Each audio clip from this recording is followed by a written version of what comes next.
உங்களுக்கு ஒரு கேரண்டி தரலாம், இன்ஷா அல்லாஹ் 8:15 முடிச்சிருக்கோம். ஏன்னா இந்த ஏரியா பேரு ஒரு மாதிரி இருக்கு. இறைச்சி மஸ்தா குர்பான் கொடுத்தாங்கன்னா ரொம்ப போகும். நான் ஞாயிற்றுக்கிழமைங்கிறது பெரும்பாலும் வீட்டில் டிவி பார்த்துட்டு டிவியெல்லாம் பார்த்து முடிச்சு சாப்பிட்டுட்டு அப்புறம் சிறப்பான இபாதத் செல்போன் எடுத்து பெட்ஷீட் கொண்டு ஒரு துணி இபாதத் பண்ணுவாரு. இதை ஒரு ஒருத்தரிச்சு படுத்து நான் நினைக்கிறது அப்படியே இஸ்ராயல் வந்து பிடிக்கி போயிட்டாருன்னா காலையில் நீதா பார்ப்பது எப்படி கிடக்கு சொல்லுங்க. பேஸ்புக் ஓடிட்டு இருக்கு, இவரு பேசு நல்லா பாதுகாப்பாங்க. குறிப்பாக தாய்மார்கள் பல நேரங்களில் இந்த சமூகத்தை குறித்து நாம் கவலைப்படுகிற பொழுது சில செய்திகள் சமூகத்தில் இருக்கு, ஆனால் அது யாருமே சொல்வதில்லை. என்னன்னா நிறைய பள்ளிவாசல்களில் பெரியவர்கள் ஒரு கட்ட வயோதிகத்தை அடைந்தவர்கள் நிறைய தொழுது வருகிறார்கள்.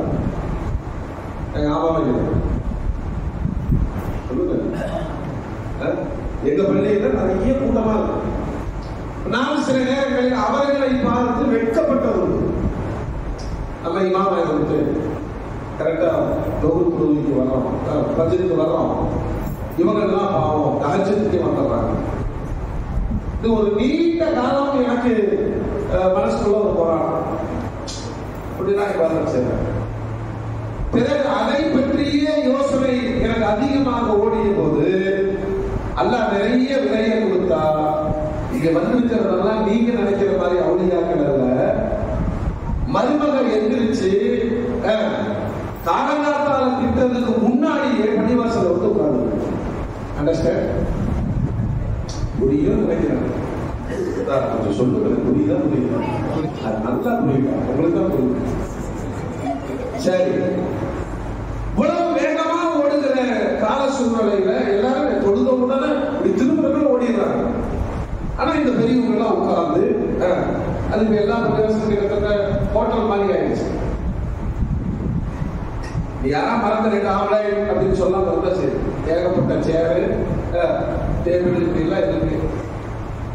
மோதினார் கடைசியா அங்க நின்று என்ன போறீங்களா இல்லையா? ஏயா மருமக இருக்கிறதுக்குள்ள எல்லாரும் படுத்த நேரத்தில் பள்ளிவாசல கூட்டிட்டாங்கன்னா போய் 2 தோசை சாப்பிட்டு சிரிக்கிறது சொல்லுங்க.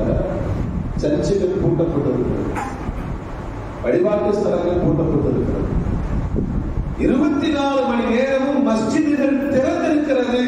தொழுகிறார்களோ இல்லையோ, இந்த சமூகத்தில் வளர்ந்த குழந்தைகளினால் கைவிடப்பட்ட நிறைய பெற்றோர்களுக்கு சரணாலயம் பள்ளிவாசல்களாக இருக்கிறது. ஒரு காலத்தில் வாழ்ந்தவர், ஒரு காலத்தில் பெரும் பதவி வகித்தவர், ஒரு காலத்தில் மிகப்பெரிய வியாபாரி, கை நிறைய பணம் பார்த்தவர்கள் பிள்ளைகளை சரியாக வளர்க்காத காரணத்தினால்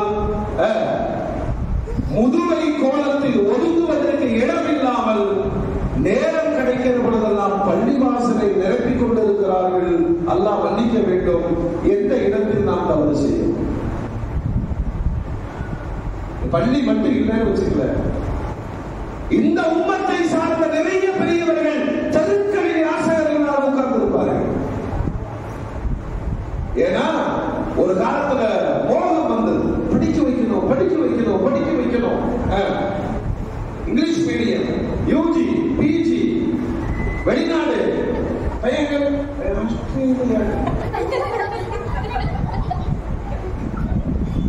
பையன் சவுதி இதெல்லாம் கலந்து அவர் சொல்றாரு.